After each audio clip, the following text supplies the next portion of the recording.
야담 이야기. 여종의 비극. 조선 후기 한양의 부유한 양반가에서 일하던 여종 연화는 마을 사람들 사이에서 사람이 아닌 선녀 같다는 말을 들을 정도로 아름다웠습니다. 그녀의 고운 피부와 맑은 눈빛은 사람들의 시선을 사로잡았고, 그녀의 조용하고 단아한 태도는 더욱 그녀를 돋보이게 했습니다. 하지만 연화는 자신의 외모가 축복이 아니라 저주라고 생각했습니다. 그녀는 사람들의 관심과 시선을 부담스러워했고, 무엇보다 자신의 신분이 그녀를 자유롭게 살지 못하게 묶어두고 있다는 사실을 잘 알고 있었습니다. 연화는 늘 스스로를 다독이며 말했습니다. 나는 여종일 뿐이다. 나에게는 꿈도 사랑도 사치일 뿐이다. 그러나 그녀의 아름다움은 많은 이들의 마음을 흔들었고, 그녀를 둘러싼 갈등과 비극의 시작이 되었습니다. 연화는 자신의 의지와 상관없이 세 남자의 마음을 흔들었습니다. 첫 번째 남자 도련님 윤성, 연화가 섬기는 양반가의 둘째 도련님 윤성은 학문에 몰두하는 선비였습니다. 그는 조용한 성격이었지만 연화를 처음 본 순간부터 그녀에게 마음을 빼앗겼습니다. 윤성은 연화가 일하는 모습을 몰래 지켜보며 그녀의 단아함과 섬세함에 매료되었습니다. 그러나 윤성은 자신의 마음을 쉽게 드러낼 수 없었습니다. 양반가의 도련님으로서 여종에게 마음을 품는 것은 허락되지 않는 일이었기 때문입니다. 대신 그는 연화에게 책을 건네거나 그녀가 어려운 일을 할 때 은밀히 도움을 주며 자신의 마음을 표현하려 했습니다. 두 번째 남자 대장장이 강수. 연화와 어린 시절을 함께 보낸 친구 강수는 마을의 대장장이었습니다. 그는 거친 손과 단단한 체격을 지녔지만 연화 앞에서는 늘 부드럽고 따뜻한 사람이었습니다. 강수는 어릴 적부터 연화를 좋아했지만 그녀가 자신과는 다른 세상에 살고 있다고 느껴 감정을 숨기고 있었습니다. 강수는 연화가 힘든 일을 겪을 때마다 묵묵히 그녀를 도왔습니다. 그는 연화가 양반가에서 힘들어하는 모습을 볼 때마다 가슴이 아팠고 그녀를 지켜주고 싶다는 마음이 커져만 갔습니다. 세 번째 남자 낯선 상인 지역. 한양에 새롭게 나타난 상인 지역은 화려한 옷차림과 자신감 넘치는 태도로 사람들의 시선을 끌었습니다. 그는 멀리서 온 상인으로 값비싼 물건들을 거래하며 큰 돈을 벌고 있었습니다. 지역은 우연히 연화를 보고 첫눈에 반했습니다. 지역은 연화의 아름다움에 매료되어 그녀를 자신의 여인으로 만들겠다고 결심했습니다. 그는 연화에게 값비싼 선물을 보내며 적극적으로 다가갔습니다. 하지만 그의 태도에는 어딘가 위험한 집착이 숨어 있었습니다. 그러나 연화에게도 아무도 모르는 은밀한 사랑이 있었습니다. 연화는 윤성 도련님을 사랑하고 있었습니다. 그녀는 처음 윤성이 자신의 이름을 불렀던 날부터 그의 따뜻한 눈빛과 조용하지만 다정한 태도에 마음을 빼앗겼습니다. 하지만 연화는 자신의 마음을 절대 드러낼 수 없었습니다. 그녀는 여종이었고 윤성은 양반가의 도련님이었습니다. 그녀는 자신이 감히 도련님을 사랑할 자격이 없다고 생각하며 그저 멀리서 그를 지켜보는 것으로 만족하려 했습니다. 연화는 밤마다 윤성이 빌려준 책을 펼쳐들고 그의 글씨를 손끝으로 더듬으며 생각했습니다. 도련님, 제가 다른 사람으로 태어났더라면 당신 곁에 머물 수 있었을까요? 그녀의 사랑은 깊고 절실했지만 누구에게도 말할 수 없는 은밀한 비밀이었습니다. 윤성은 자신의 마음을 더 이상 숨길 수 없었습니다. 그는 연화를 자신의 서재로 불러 은밀히 고백하기로 결심했습니다. 연아야, 내가 이 집에서 얼마나 소중한 존재인지 알고 있느냐? 윤성은 책을 정리하며 조심스럽게 말을 꺼냈습니다. 연화는 고개를 숙이며 대답했습니다. 도련님께 과분한 말씀입니다. 저는 그저 일을 하는 여종일 뿐입니다. 윤성은 그녀의 손을 잡으며 진지하게 말했습니다. 너는 단순한 여종이 아니다. 너는 나에게 특별한 사람이다. 나는 내가 이 집에서 고생하는 모습을 더 이상 보고만 있을 수 없다. 연화는 놀란 표정으로 그의 손을 뿌리치며 물러섰습니다. 도련님, 저는 감히 그런 말씀을 들을 자격이 없습니다. 이러시면 안 됩니다. 그녀의 단호한 태도에 윤성은 더 이상 말을 잇지 못했습니다. 하지만 그의 마음은 이미 연화에게 깊이 빠져 있었습니다. 윤성과 연화가 서재에서 대화를 나누는 모습을 우연히 목격한 강수는 큰 충격을 받았습니다. 그는 두 사람이 무슨 이야기를 나누었는지는 알 수 없었지만 윤성이 연화를 좋아하고 있다는 것을 직감했습니다. 강수는 속으로 이를 갈며 분노했습니다. 도련님이 연화에게 관심을 가진다고? 그럴 순 없어. 연화는 내 마음속에 있는 사람이야. 강수는 연화를 찾아가 따져 물었습니다. 연하야, 너와 도련님이 무슨 사이냐? 왜 그의 서재에 있었던 거냐? 연화는 강수의 질문에 놀라며 대답했습니다. 강수야, 도련님은 그저 나를 불러 책을 건네주신 것뿐이야. 오해하지 말아줘. 하지만 강수는 그녀의 말을 믿지 않았습니다. 그는 연화가 자신과는 다른 세상에 살고 있다고 느끼며 점점 더 불안해졌습니다. 지혁은 연화에게 거듭 선물을 보내며 그녀의 관심을 끌려고 했습니다. 하지만 연화는 그의 선물을 받을 때마다 정중히 거절하며 선을 그었습니다. 창희님, 저는 이런 귀한 물건을 받을 수 없습니다. 부디 저를 더 이상 귀찮게 하지 말아주세요. 지혁은 연화의 거절에도 아랑곳하지 않았습니다. 그는 점점 더 집착적으로 변해갔고 그녀가 다른 남자들과 함께 있는 모습을 보고 분노했습니다. 강수는 윤성과 연화의 관계를 의심하며 점점 더 불안해졌습니다. 그는 연화를 지키고 싶다는 마음에 무작정 그녀를 찾아갔지만 연화는 강수의 마음을 받아들일 수 없었습니다. 강수야, 너와 나는 어릴 적 친구였을 뿐이야. 내가 나를 이렇게 생각하는 줄 몰랐어. 하지만 나는 그런 마음을 받아들일 수 없어. 연화의 단호한 말에 강수는 충격을 받았습니다. 그는 자신이 연화에게 어릴 적부터 품어온 감정이 단순한 우정이 아니라는 것을 깨달았지만 그녀의 거절은 그를 더욱 혼란스럽게 만들었습니다. 한편 지혁은 연화에 대한 집착이 점점 더 강해졌습니다. 그는 연화가 자신을 거절하는 이유가 다른 남자들 때문이라고 생각하며 분노했습니다. 그러던 중 우연히 강수가 연화와 다투는 모습을 목격한 지혁은 그를 찾아가 위협적인 태도를 보였습니다. 내가 연화에게 다가가는 걸 멈춰라. 그녀는 내 것이 될 여인이다. 강수는 지혁의 말에 분노하며 소리쳤습니다. 연화는 누구의 것도 아니야. 그녀는 자신의 선택을 할 수 있는 사람이야. 너 같은 상인이 감히 그녀를 욕되게 하지 마라. 두 사람은 서로를 향해 주먹을 휘두르며 싸움을 벌였고 마을 사람들은 그 모습을 보고 놀라 달려왔습니다. 이 사건은 연화에게까지 전해졌고 그녀는 자신을 둘러싼 갈등이 점점 커지고 있다는 것을 깨달았습니다. 연화는 점점 심해지는 갈등 속에서 고뇌에 빠졌습니다. 그녀는 자신이 이곳에 있는 한 더 큰 불행이 찾아올 것이라는 예감을 떨칠 수 없었습니다. 내가 이 집을 떠난다면 모두가 편해질까? 하지만 내가 떠나면 도련님은 어떻게 될까? 연화는 윤성을 사랑하고 있었지만 그녀는 자신의 사랑이 결국 모두에게 고통을 줄 것이라는 것을 알고 있었습니다. 그녀는 밤마다 눈물을 흘리며 자신이 어떻게 해야 할지 고민했습니다. 그러던 어느 날 밤, 윤성이 몰래 그녀를 찾아왔습니다.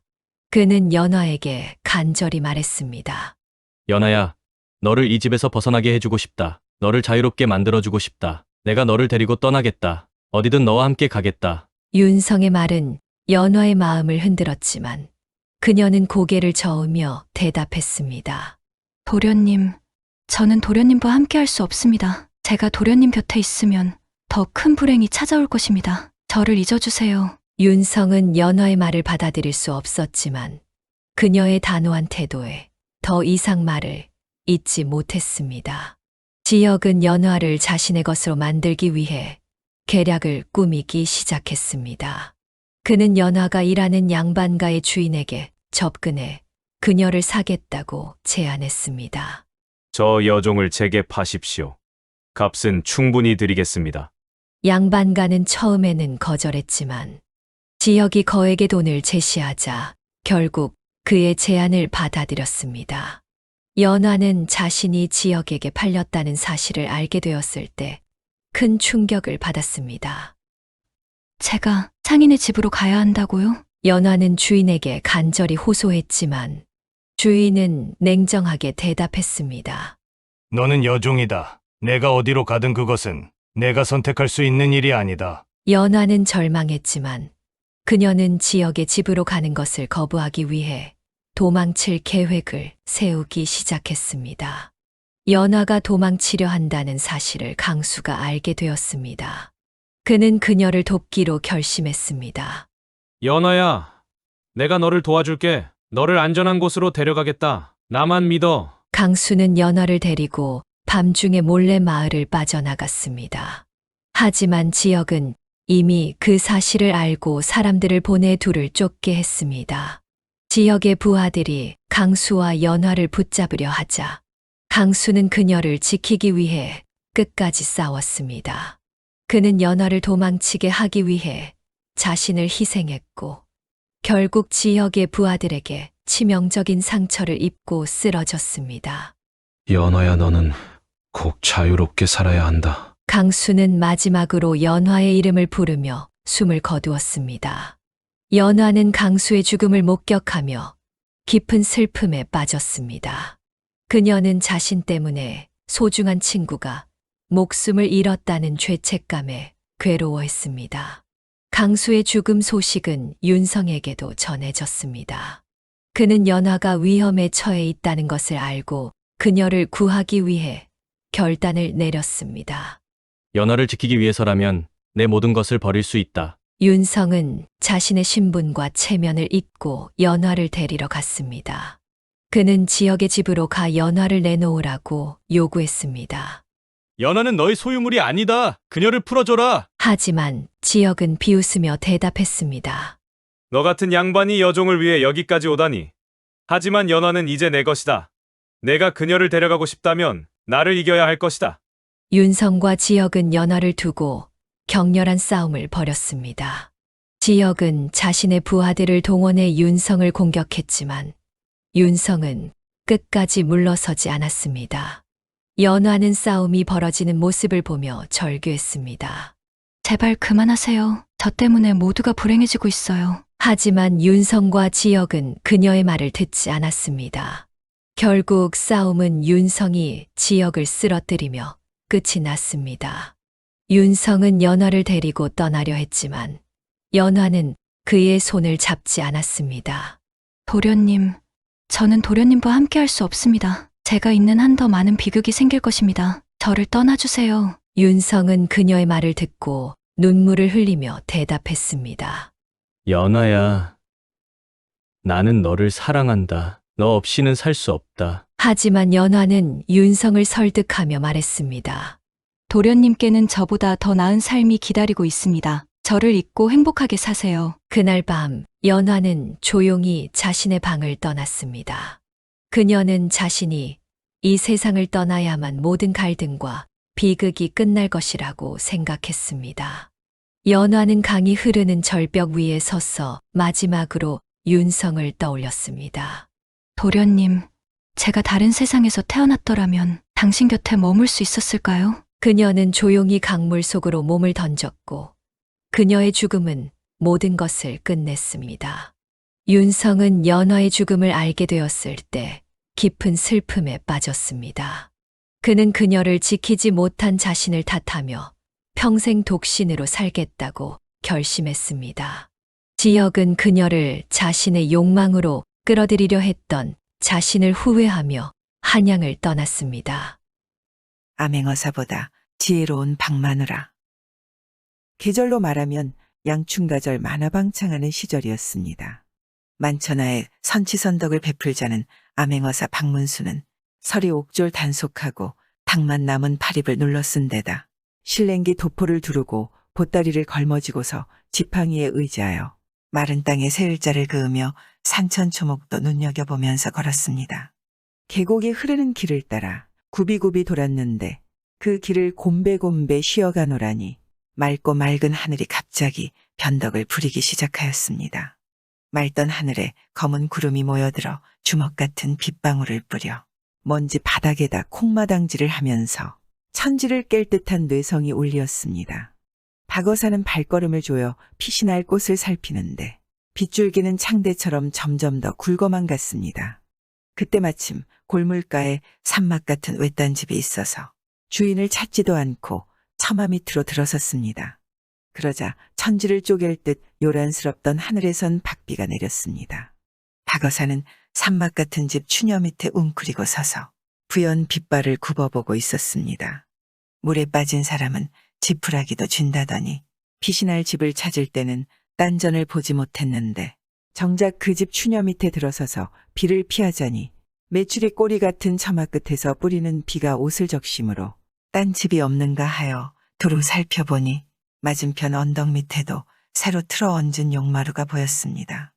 그래서 그 집을 기웃거리며 나가볼까 하였지만 비가 너무 쏟아지는 바람에 주춤거리고 있는데 그 집에서 웬 여인이 아이 부르는 소리가 났습니다. 예돌이야, 그 방비를 가져오너라. 그러니 이쪽 집안에서 비가 오는데 빗자루를 어떻게 가져가요? 라는 아이의 대답 소리가 났습니다. 그래도 가져와야 보리를 쓸어 넣지. 빨리 가져오너라. 그들의 말을 듣고 보니 언덕 밑의 집은 물방아간인 것 같은데 아이는 엄마, 그럼 걔를 불러요. 라고 했습니다. 빗자루를 가져오라는데 걔는 왜 부르라느냐. 그 어미는 잠옷나무라는 어조였습니다. 글쎄, 불러요. 애 어미는 마치 내 놈에게 졌다는 듯 걔를 불렀습니다. 어미가 걔를 부르니 애는 정주문을 쫙 열었습니다. 그러니까 등에 빗자루를 동여맨 개 한 마리가 물방아간으로 뛰어갔습니다. 추녀 밑에서 주인 집 모자간에 주고받는 말을 다 듣고 있다가 개 등에 빗자루를 본 박어사는 고개를 끄덕끄덕하면서 탐복하는 말이 북대기 속에 나달이 있다더니 과연 허언이 아니로구나 라고 혼잣말을 중얼거렸습니다. 세상 만물의 도리는 흑운이 오래가지 못하는 법인지라 그렇게 소란스럽던 소낙비는 잠시 후에 속거천리하고 하늘은 되려 맑게 개었습니다. 그러자 한 중년 사나이가 나무를 한 짐 해가지고 와서 마당가에다 벗어났습니다. 지게 목발 벗어놓는 소리가 나자 정주문을 열고 한 남자아이가 쫄락거리며 쥐꼬리만한 머리태를 대롱궁거리면서 달려와서 아버지, 인제 오세요. 라고 하며 어디서 피했기에 옷도 젖지 않았느냐고 종알거렸습니다. 그제서 보니 이제 겨우 7살이 아니면 많이 먹었대야 9살이나 될까 말까한 어린 놈이었습니다. 박어사는 저런 놈이 그런 꾀를 썼구나라고 생각하니 기특하기 짝이 없어서 아들에게 마중을 받아 들어오는 주인에게 인사를 걸었습니다.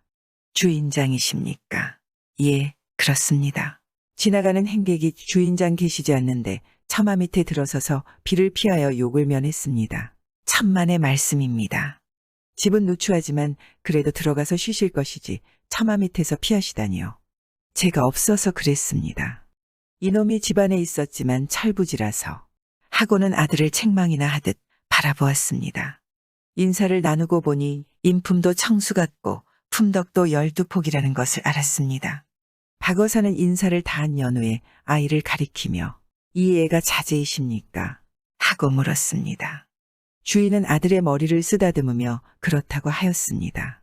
박어사는 고개를 끄덕이면서 네, 저 애한테 한 가지 물어볼 것이 있는데 물어보아도 좋겠습니까?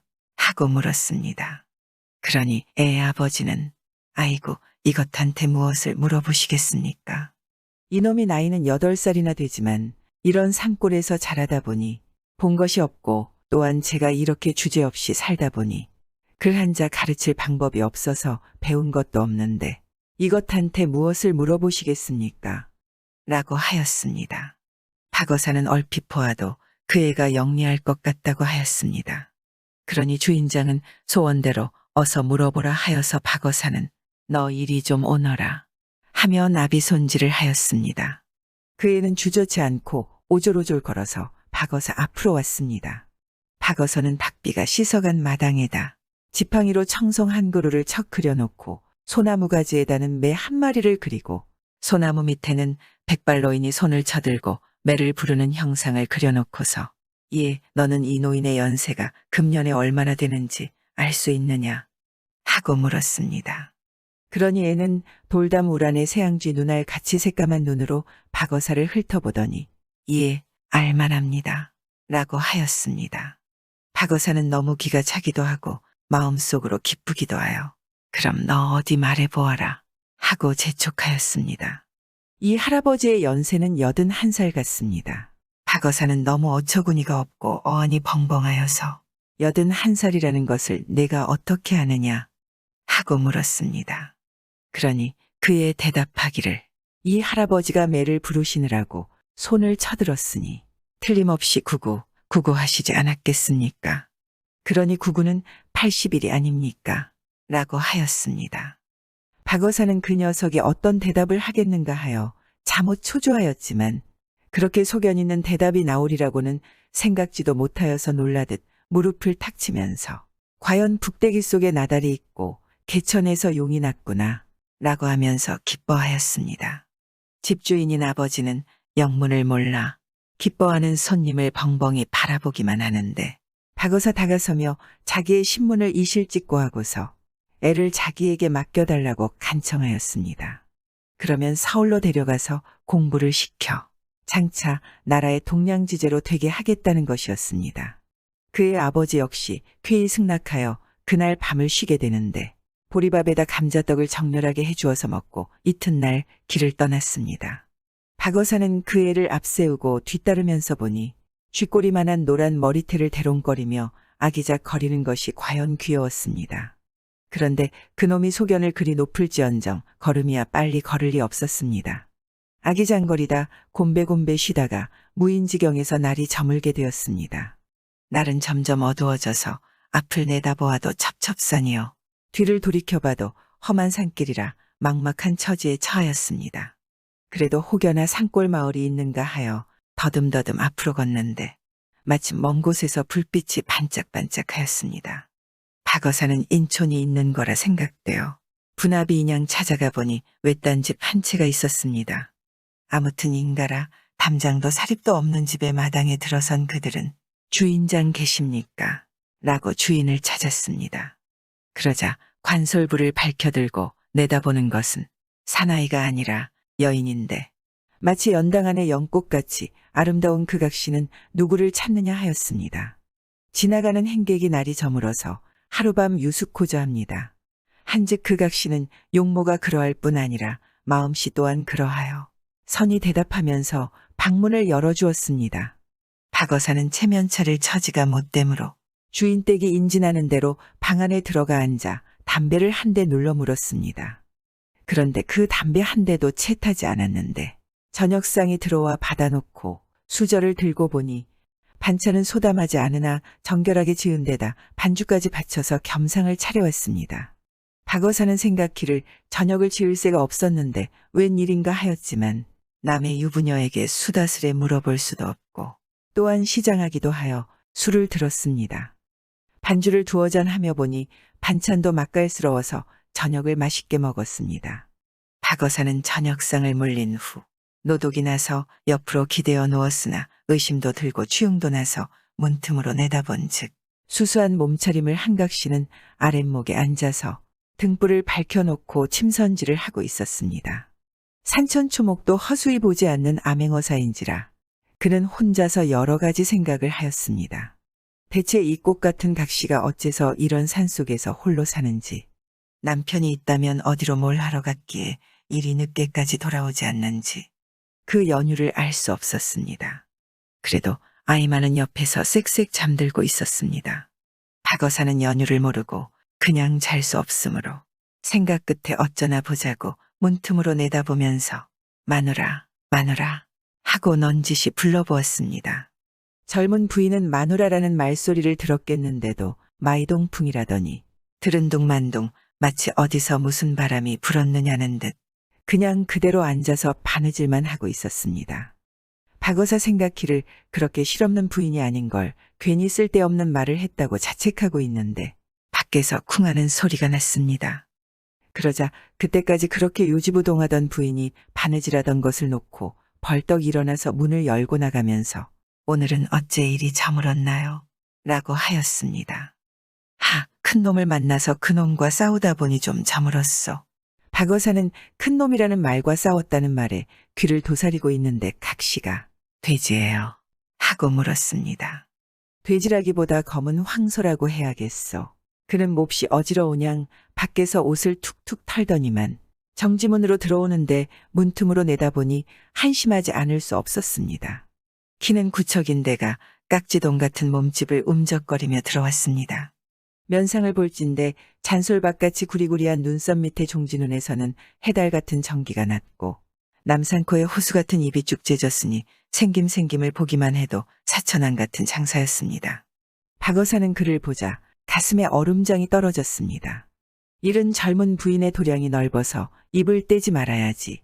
만일 마누라라고 했다는 말만 하면 그가 그저 있을 것 같지 않았습니다. 그러니 부인의 입을 바라볼 수밖에 딴 방도가 나지 않아서 조바심을 금치 못하고 있는 참인데 젊은 부인이 밥상을 차리면서 여보, 오늘 당신 저녁이 좀 적어요. 라고 했습니다. 부인의 말을 들으니 가슴이 덜컥 내려앉는 것 같았으나 어쩔 방책이 나지 않아서 그냥 누워있는데 주인이 부인의 말을 되받아 왜 적게 했소? 라고 물었습니다. 아니요, 저녁이야 제대로 했는데 지나가는 손님이 하룻밤 묵어가겠다 하기에 들어오시라 했어요. 들어오시는 손님을 보니 온종일 길을 걸은 것 같고 끼니도 제대로 받은 것 같지 않기에 당신 저녁을 좀 덜어서 손님 대접을 했어요. 하, 그래서야 돼요.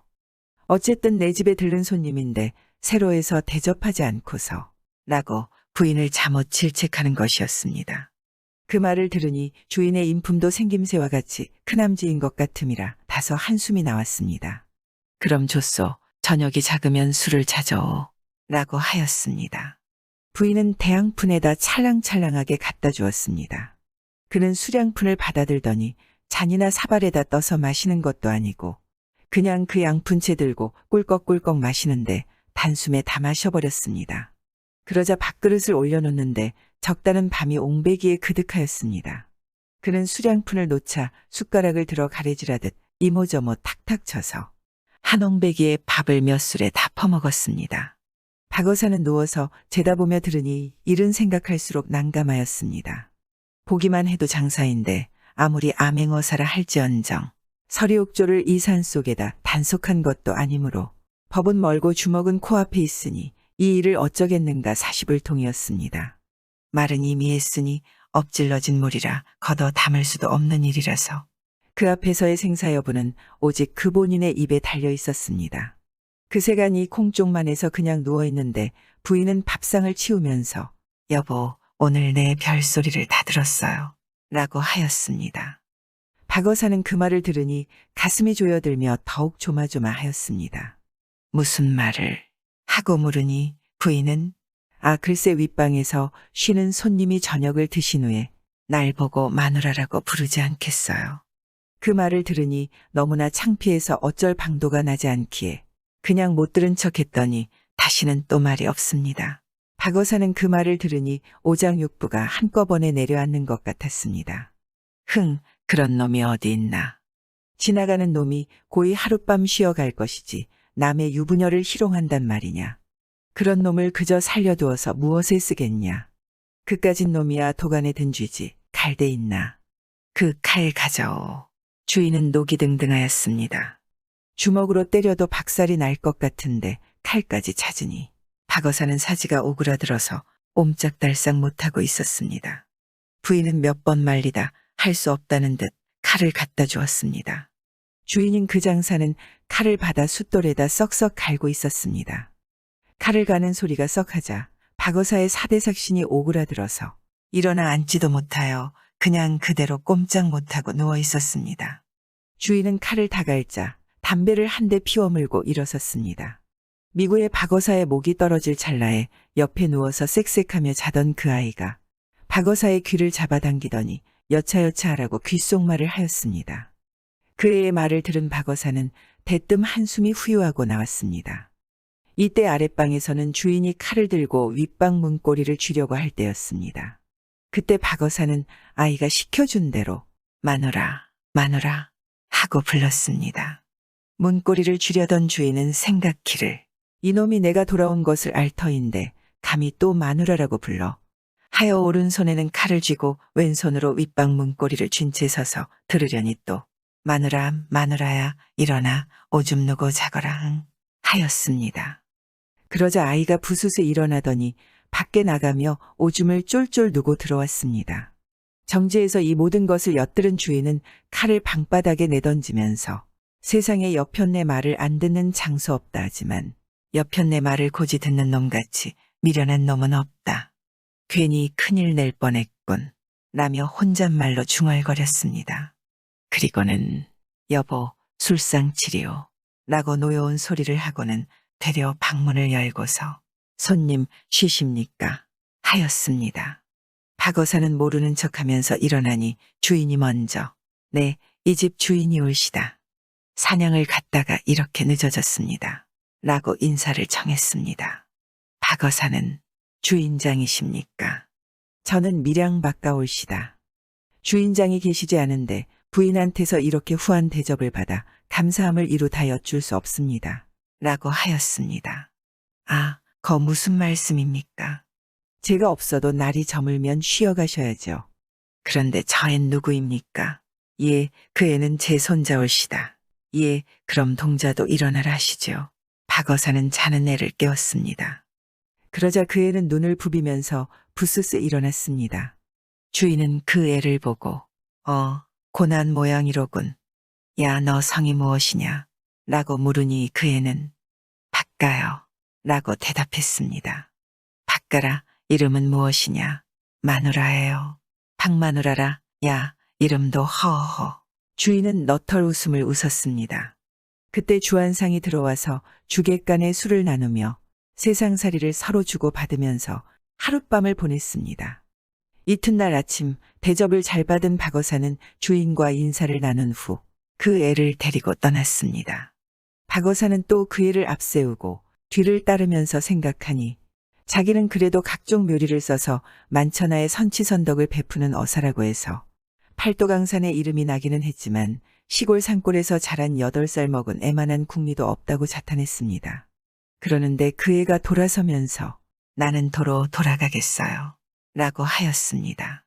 박어사는 놀라며 어째 그러느냐고 하니 그 아이 대답하기를 나는 생각하기를 어른께서는 묘리로서 선치선덕을 베푸는 암행어사라 하시니까 따라가면 배울 것이 많을까 했더니 어젯밤에 보니 그런 것조차 처사치 못하는데 따라가서 뭘 배우겠습니까? 라고 하면서 돌아섰습니다. 박어사 생각하니 말릴 수 없을 것 같아서 할 수 없이 되돌아가는 그 애의 등 뒤만 멍하니 바라볼 뿐이었습니다. 젊은 부인을 보고 은큼하게 쳐다보며 어여 들어오거라. 추막봉에 금 한 동이와 은 한 동이가 있다는 말을 들은 부자 이천서는 금동이와 은동이를 찾으려고 20여 년이나 애쓰다가 나이 60이 다 되고 머리에 서리발이 내리기 시작했습니다. 부자 이천선에게는 갖가지 금은보화가 있었지만 마음이 숫덩이 같고 욕심 사나운 그는 금동이와 은동이를 자기 손에 넣으려고 산신령에게 빌고 점쟁이를 찾아다니면서 점도 쳐보고 날마다 추막봉에 가서 사방을 파헤쳤지만 금동이와 은동이는 어디에 묻혔는지 알 길이 없었습니다. 오매불망 그 금동이와 은동이를 찾았지만 날마다 소경이 험막대질할 뿐이었습니다. 그러던 어느 날 저녁이었습니다. 백발이 성성한 노인 한 분이 오동나무집 팽이를 짚고 그를 찾아왔습니다. 자네는 지금 가지고 있는 재산이면 살아갈 수 있으니 추막봉에 와서 금동이와 은동이를 찾지 말게. 이제 다시 추막봉을 파헤치면 좋은 일이 없을 거네.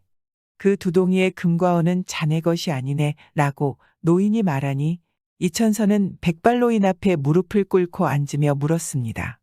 그럼 금동이와 은동이의 임자는 어느 곳에 있나이까? 그러자 노인이 말하길 그 임자는 아직 세상에 태어나지 않았는데 성은 허가요 이름은 득기라고 하네. 그 아이가 자라나 9살이 되면 금동이와 은동이를 찾을 거네. 말을 마치자 백발노인은 연기처럼 사라졌습니다. 너무나 아쉬워 백발노인을 부르다 잠에서 깨고 보니 꿈이었습니다. 며칠 후였습니다. 이부자네 집에 젊은 부부가 찾아와 동냥을 했습니다. 이천서는 꿈을 꾸던 생각이 나서 젊은 부부를 보고 물었습니다. 자네 성은 무엇인고?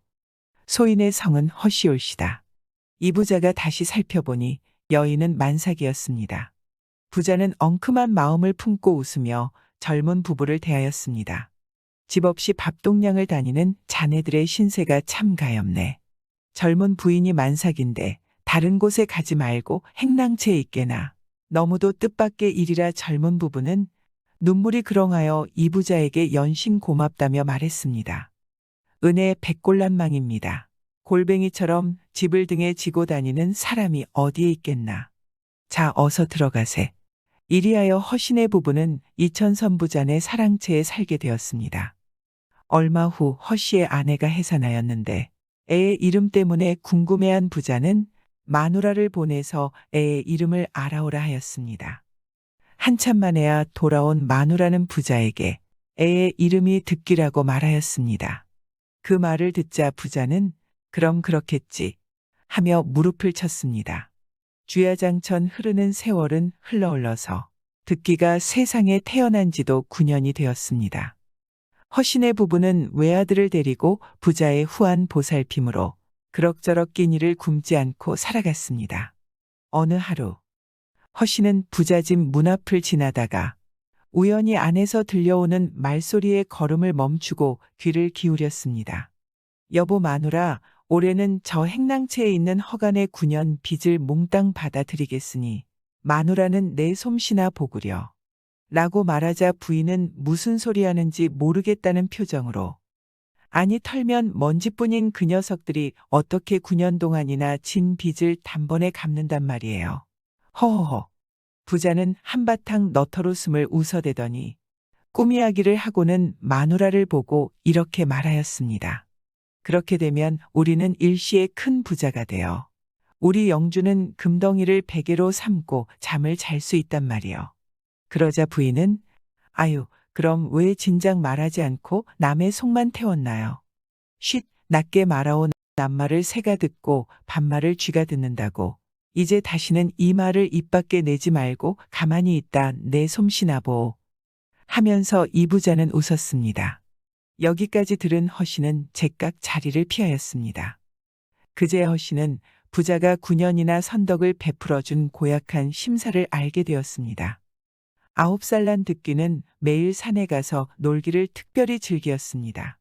무엇이나 신기하게 생각하는 득기는 사람들이 잘 다니지 않는 바위돌이 들쑥날쑥한 추막봉에 가 놀기를 좋아하였습니다. 그러던 어느 날이었습니다. 득기는 전날과 마찬가지로 추막봉에 올라서니 전에 보지도 못하던 아름다운 새 한 마리가 멀지 않은 곳에서 깃을 쓰다듬기도 하고 진주옥반에 굴리는 듯한 목청으로 울기도 하였습니다. 득기는 새를 잡으려고 돌을 주워들고 한 걸음 한 걸음씩 새를 쫓아갔습니다. 새는 자기의 위험한 처지를 알기라도 한 듯이 풍풍 뛰어갔습니다. 득기는 힘든 줄도 모르고 새를 쫓아갔습니다. 새는 한참 가다가 높은 나무 위에 앉아 득기를 보고 울짖으면 알개를 퍼덕였습니다. 득기가 새를 잡으려고 나무 가까이에 다가서자 새는 그만 자취를 감추고 말았습니다. 아쉬운 생각이 든 득기는 풀썩 그 자리에 주저앉고 말았습니다. 헌데 앞을 보니 앞에 괴상한 동이 둘이 놓여져 있었습니다. 득기는 이상한 생각이 들어 자리를 차고 일어나 첫 동이의 뚜껑을 열어보았습니다. 첫 동이에는 흰뱀들이 꽉 차 있었습니다. 깜짝 놀란 득기는 제깍 뚜껑을 닫고 두 번째 동이의 뚜껑을 열어보았습니다. 두 번째 동이에는 시누런 구랭이들이 꿈틀거리고 있었습니다. 득기는 겁이 덜컥 나서 뚜껑을 닫아놓고 도망쳤습니다. 한참 정신없이 뛰던 득귀는 뱀이 쫓아오는 것만 같아서 뒤를 돌아보았습니다.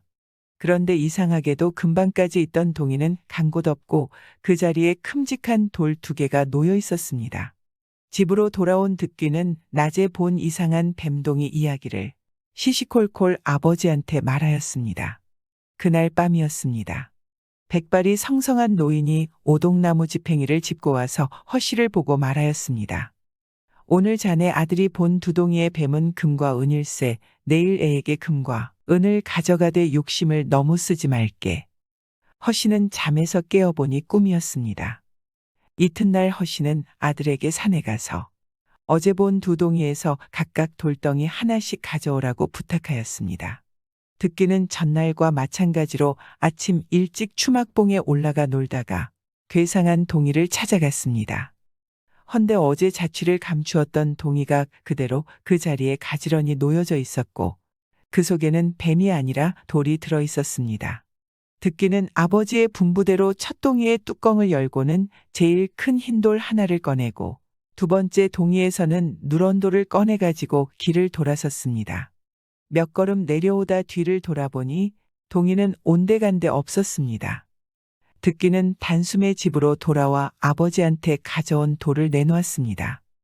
허씨는 그 돌을 받아들고 보고 또 보더니 틀림없는 금과 은이라 아내와 아들 득귀를 데리고 영영 부잣집 행랑채를 떠나고 말았습니다. 해는 서산에 기울어지고 집집마다에서는 저녁 연기가 피어올랐습니다.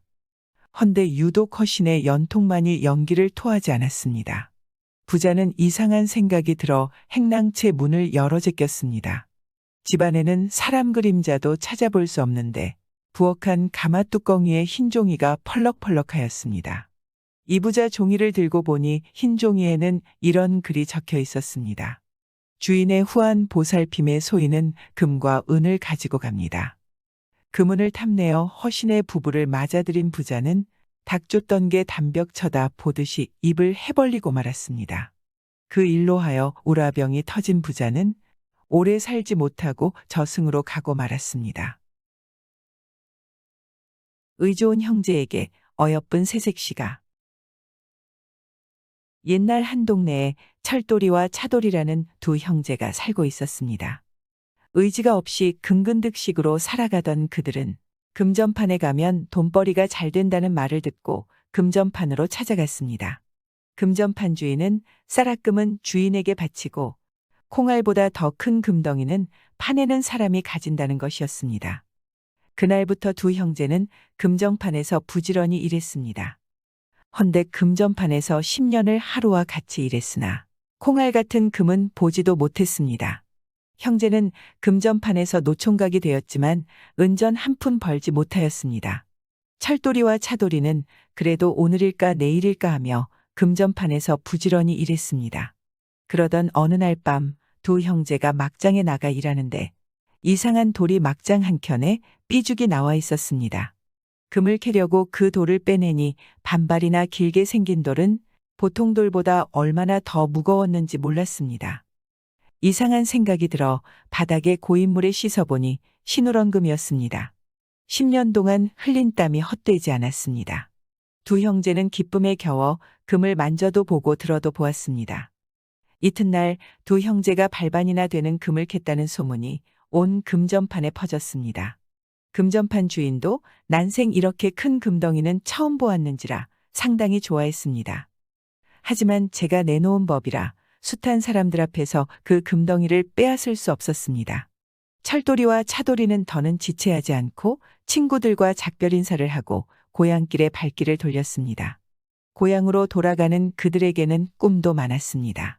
집도 덩실하게 지어놓고 밭 사고 소를 사 농사도 하고 어리무던한 색시도 맞아들여 새 살림도 남부럽지 않게 해보리라 생각했습니다. 형 철돌이가 금덩이를 지고 앞에서 걷고 동생 차돌이가 그 뒤를 따랐습니다. 마을도 지나고 산도 지나 인적 없는 산길에 접어들었습니다. 험한 산길이라 형은 동생이 걱정되어 뒤를 돌아보았습니다. 형은 깜짝 놀랐습니다. 동생 차돌의 눈이 강도눈처럼 사나워졌는데 당장 무슨 행패를 부릴 것 같았습니다. 형제 사이에 한마음 한뜻이 되어 천신만고를 다 겪고 금덩이를 얻었는데 금이 생기자 형제 사이에 이렇게 되었느냐며 형은 탄식하였습니다.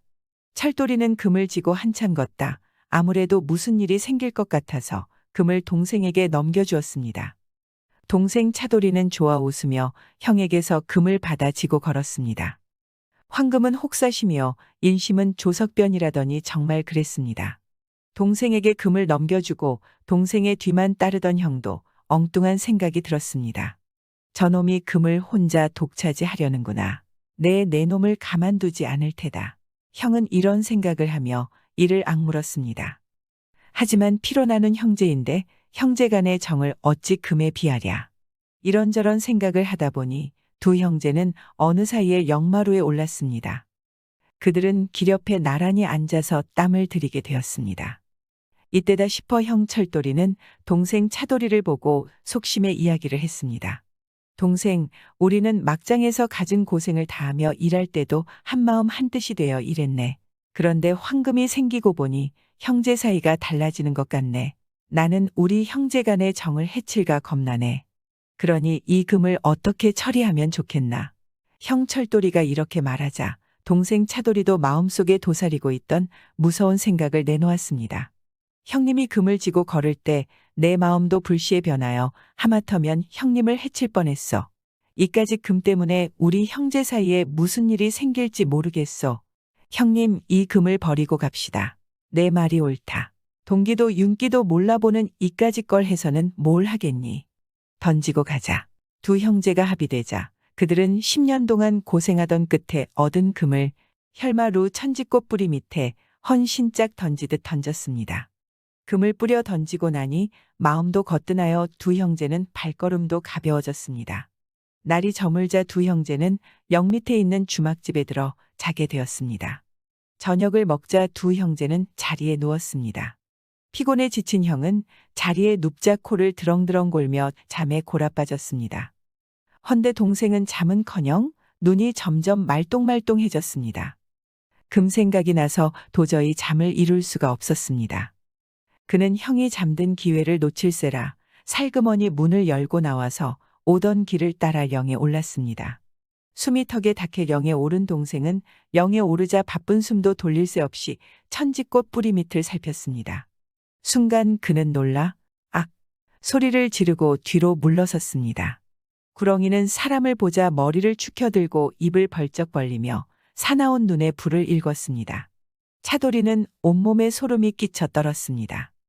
한참 만에야 동생은 정신을 차렸고 금덩이를 가져가지 못하면 죽어도 눈을 감을 것 같지 않았습니다. 그는 그까짓 미물짐승이야 못 당하려 하는 생각에 참나무 몽둥이를 꺾어서 구렁이를 내리쳤습니다. 헌데 구렁이 대신 천지꽃이 끊어져 나갔습니다. 그러자 천둥이 우는 듯 요란한 소리가 나더니 구렁이가 차도리한테 덮쳐들었습니다. 차도리는 생사결단하고 구렁이와 싸웠지만 구렁이를 당해내는 재간이 없었습니다. 구렁이는 차도리를 통째로 삼키려 들었습니다. 그러니 금 생각도 오간데 없었습니다. 차도리는 걸음아 날 살려라 하며 뛰어서 영을 내려왔습니다. 날이 셀녘해야 주막집에 돌아온 그는 형님이 알고 일어나는 것만 같아서 살그머니 문을 열고 들어가 형 옆에 누웠습니다. 전날 저녁에 구사일생으로 살아온 동생은 자리에 눕자 잠에 골아빠졌습니다. 그런데 다음 날 동생이 잠들었을 때 형 철도리가 딴 생각을 했습니다. 아무리 생각해도 금을 던지고 온 것이 마음에 내려가지 않았습니다. 하여 그도 동생 몰래 영에 올라갔습니다. 형 철도리도 밤새껏 구렁이와 싸우다 겨우 목숨을 부지해 가지고 주막집까지 찾아왔습니다. 그는 주막집에 이르자 동생 옆에 앉았습니다. 미처 동생이 눈을 뜨고 앉았습니다. 하지만 동생은 별다른 기색이 없이 형님을 보았습니다. 형 철도리는 자기도 방금 일어난 듯 눈을 비비고 동생과 말했습니다. 동생, 난 지난밤에 이상한 꿈을 꿨네.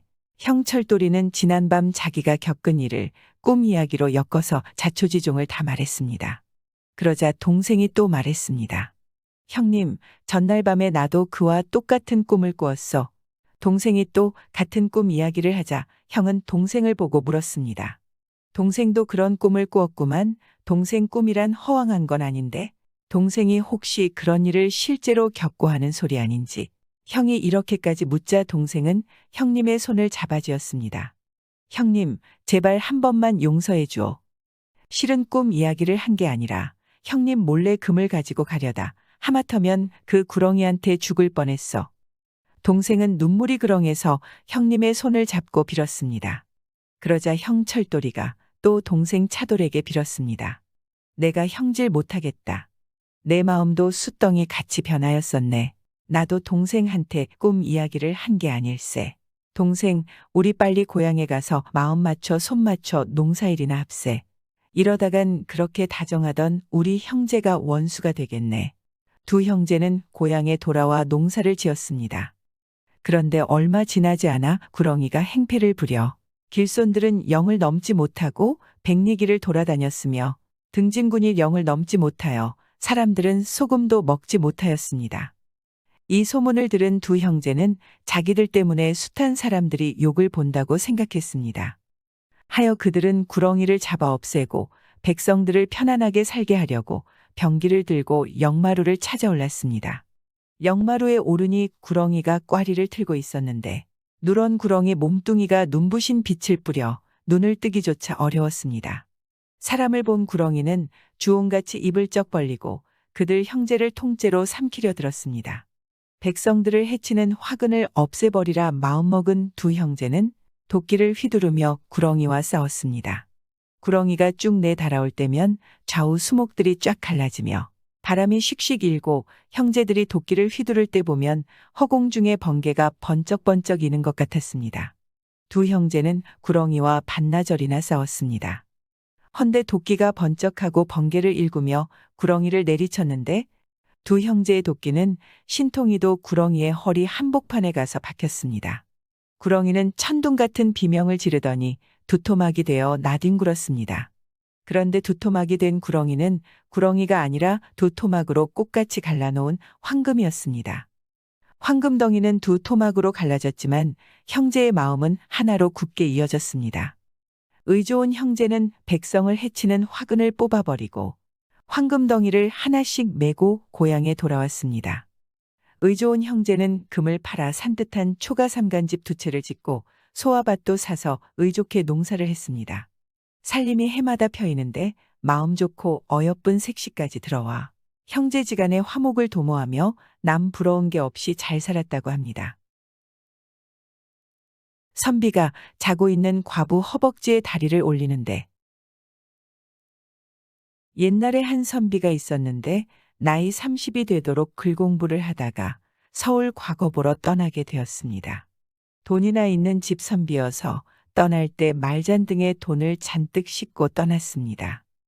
하루는 가다가 날이 저물었는데 부근에 인가가 없었습니다.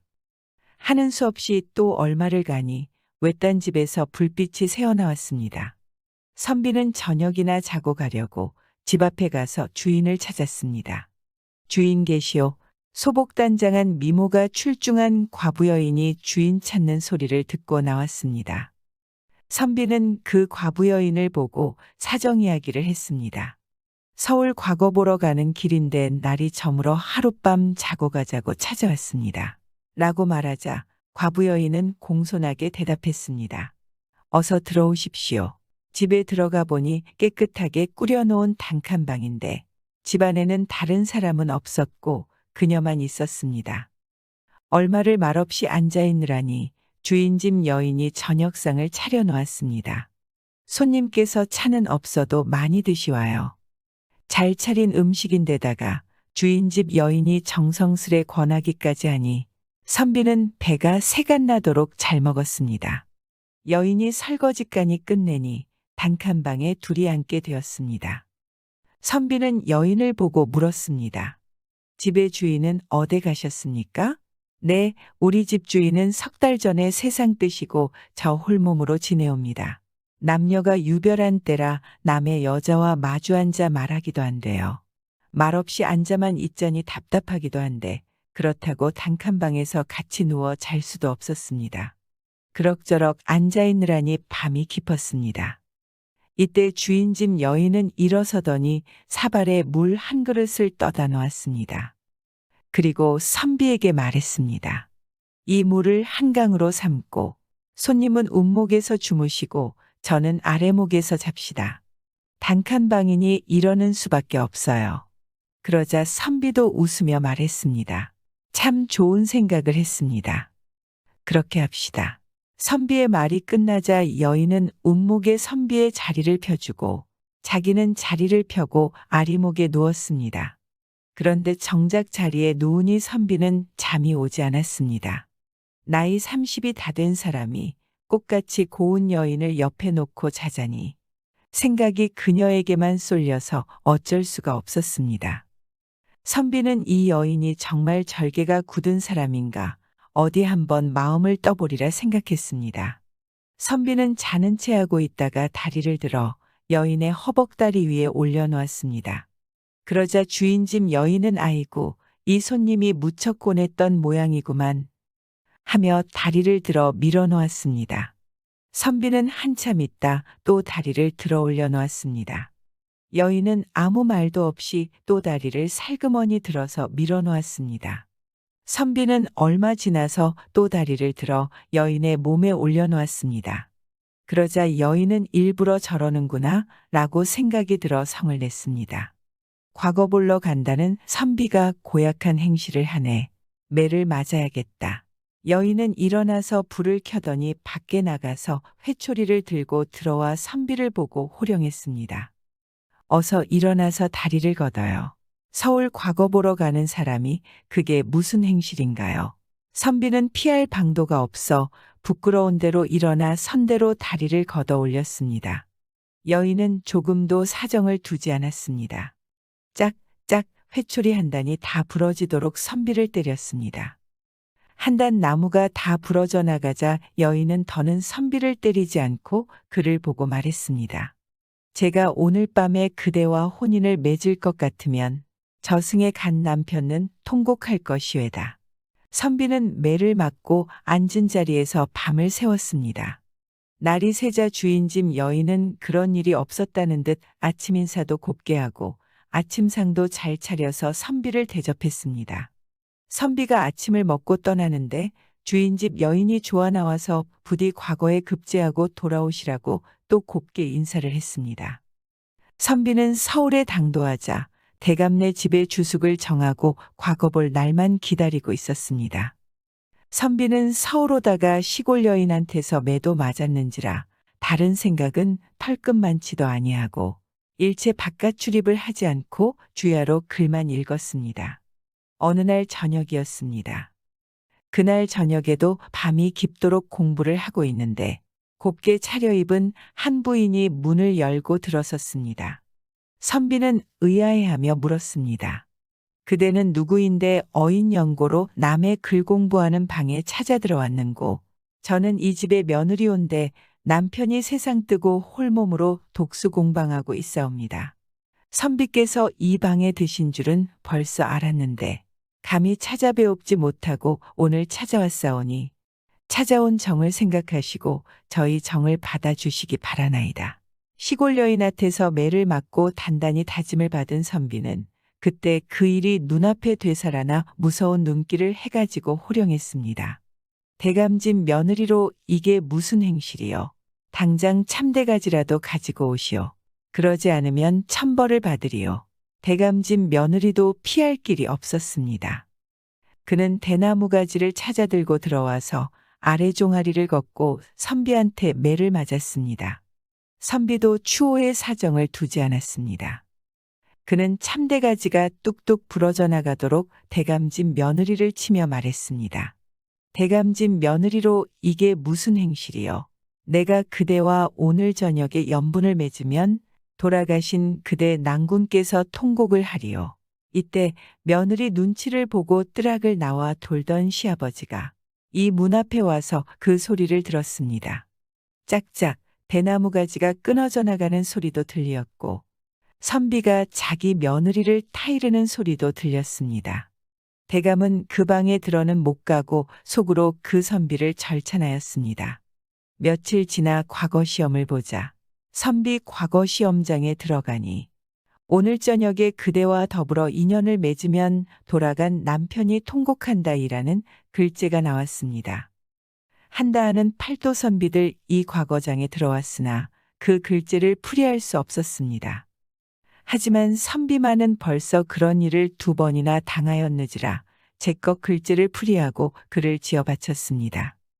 그리하여 모든 선비들이 낙방거지가 되었는데 시골 여인한테 매를 맞은 이 선비만은 과거에 급제하게 되었습니다. 선비는 과거에 합격했다는 것을 시골 과부 여인에게 말하려고 말을 타고 갔습니다. 그런데 생각해 보니 자기가 여인을 마음에 두고 있다는 것을 생각했습니다. 그래서 혼인을 하고 싶었는데 바로 혼인하자고 하면 여인이 반대할 거라 생각해 한 가지 꾀를 생각했습니다. 일단 허름한 옷을 입고 그녀의 집에 갔습니다. 그러자 그녀도 선비를 반갑게 맞이했습니다. 과거는 어떻게 되셨나요? 과부 여인이 선비에게 물었습니다. 그러자 선비는 자네에게 종아리를 맞은 후 그 생각 때문에 과거 시험에 떨어졌네. 그러면서 자책하는 표정을 지었습니다. 그러자 과부 여인도 미안한 생각이 들었는지 아무 말도 하지 않았습니다. 그러자 선비는 한 가지 제안을 했습니다. 내가 자네를 마음에 두고 있는 것 같으니 혹 내년에 내가 과거에 합격하면 날 받아줄 수 있겠는가? 라고 말하니 과부 여인은 한참 생각하더니 말을 했습니다. 그럼 과거에 꼭 합격하시어 찾아오시면 그때 받아드리겠습니다. 그래서 선비는 1년 동안 집에 있다가 과거 시험 보는 날 과부 여인네 집에 포졸들을 이끌고 말을 타고 당당하게 찾아갔습니다. 그리고 과부 여인과 평생 해로하며 살았다고 합니다. 구독과 좋아요, 알람 설정은 사랑입니다.